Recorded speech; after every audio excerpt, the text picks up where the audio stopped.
अगर नहीं थी तो जो हमने देखा पिछले 4-5 महीनों में वो सब झूठ था।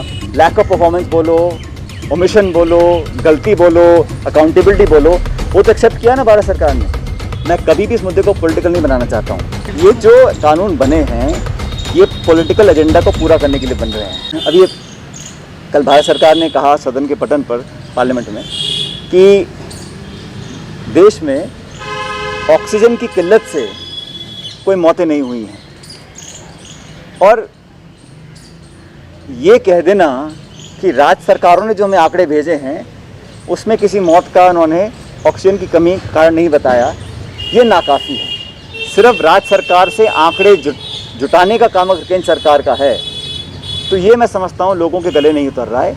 ये जिम्मेदारी केंद्र सरकार की बनती है कि जो वास्तविकता है, जो हकीकत है, इतने सारे लोगों ने दम तोड़ा। अस्पतालों से आप सबके माध्यम से हमने देखा, घरों में, गांव में, शहरों में, हॉस्पिटल्स में, क्लिनिक्स में लोग बिलख रहे थे, दर दर भटक रहे थे। ऑक्सीजन की कमी थी, अगर नहीं थी तो जो हमने देखा पिछले 4-5 महीनों में वो सब झूठ था। सरकार ने विदेशों से ऑक्सीजन मंगवाया, नए प्लांट लगवाए, हाहाकार मचा, पूरी दुनिया ने देखा।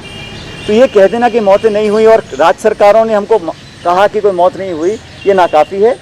इसके लिए मैं समझता हूँ कहीं ना कहीं केंद्र सरकार को ओन अप करना चाहिए और एक ऑडिट कराना चाहिए। और मैं तो समझता हूँ जिन लोगों की मौत हुई है इस कोरोना काल में,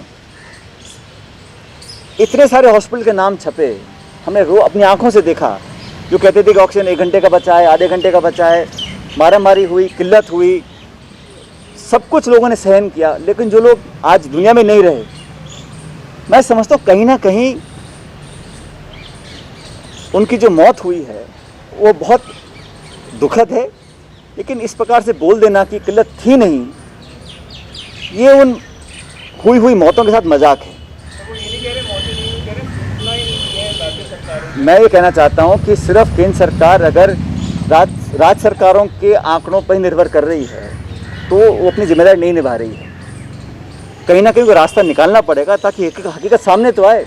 जो हमने देखा पिछले 2 महीने में वो रिपीट ना हो, सबक लेना पड़ेगा, अकाउंटेबिलिटी स्थापित करनी पड़ेगी, कोई ना कोई रिस्पॉन्सिबल होगा।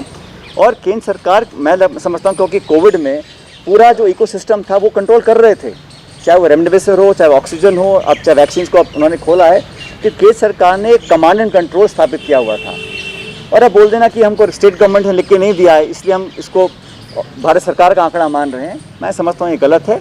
मौतें हुई हैं, इसको कोई झुठला नहीं सकता। क्या रास्ता निकलेगा कि ऑडिट कर हकीकत कैसे सामने आए, ये जिम्मेदारी केंद्र सरकार की है। और अगर सब कुछ ठीक था तो स्वास्थ्य मंत्री को क्यों हटाया आपने? तो कुछ तो कमी रही होगी ना। आप नॉन परफॉर्मेंस बोलो, लैक ऑफ परफॉर्मेंस बोलो, ओमिशन बोलो, गलती बोलो, अकाउंटेबिलिटी बोलो, वो तो एक्सेप्ट किया ना भारत सरकार ने। तो इसलिए कहीं ना कहीं जो कमी हुई है, और ये ऐसी बात नहीं है कि इसको हम पॉलिटिसाइज कर रहे हैं, मैं कभी भी इस मुद्दे को पॉलिटिकल नहीं बनाना चाहता हूँ।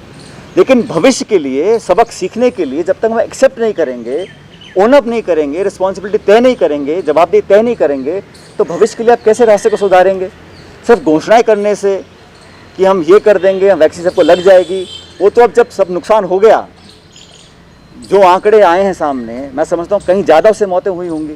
लेकिन सबक लोगों ने सीख लिया। लेकिन भारत सरकार की जिम्मेदारी बनती है कि थर्ड वेव की सबको चिंता है, उसके लिए आप क्या कर रहे हैं? एक वाइट पेपर जारी करें, लोगों को कॉन्फिडेंस मिले, सब लोगों से बात करें। ये कोविड कोई पार्टी का तो है नहीं, तो देश के लिए, बहुत दुनिया के लिए बहुत बड़ी महामारी थी। उससे टैकल करने के लिए जो एकजुटता, लीडरशिप, सबका समन्वय करने की ज़रूरत थी, उसमें कमी रही। ये जो कानून बने हैं ये पॉलिटिकल एजेंडा को पूरा करने के लिए बन रहे हैं और इसका विरोध पूरे देश में हो रहा है। अब ये भी कह रहे हैं कि जो 3 कृषि कानून हैं वो देश के हित में हैं। अगर सबके हितों में तो लोग सड़कों पे क्यों हैं? महामारी के समय लोग सड़कों में बैठे हैं, सर्दी में, गर्मी में। तो ये अपना निर्णय थोप देना, ये हिंदुस्तान के लोकतंत्र में बहुत ज़्यादा चलता नहीं है। बहुमत के आधार पर मनमानी करना, अपनी जिद पर अड़े रहना, विपक्ष को नकार देना, विपक्ष की आवाज़ को दबा देना, ये इस सरकार की खूबी है। राजीव गांधी जी जब प्रधानमंत्री थे तो 425 सांसद कांग्रेस पार्टी के थे।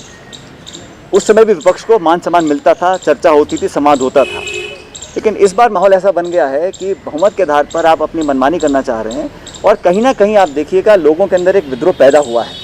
मिसमैनेजमेंट, अड़ियल रवैया, किसानों की अनदेखी, बेरोजगारी और फिर ये प्रिवेसी के ऊपर जो अटैक हुआ है इस पेगासस स्कैंडल के बाद, ये सब लोगों का मन भर चुका है, सब बदलाव चाहते हैं और बहुत जल्द आप देखिएगा आने वाले विधानसभा चुनाव में और आम चुनाव में भी बदलाव होगा।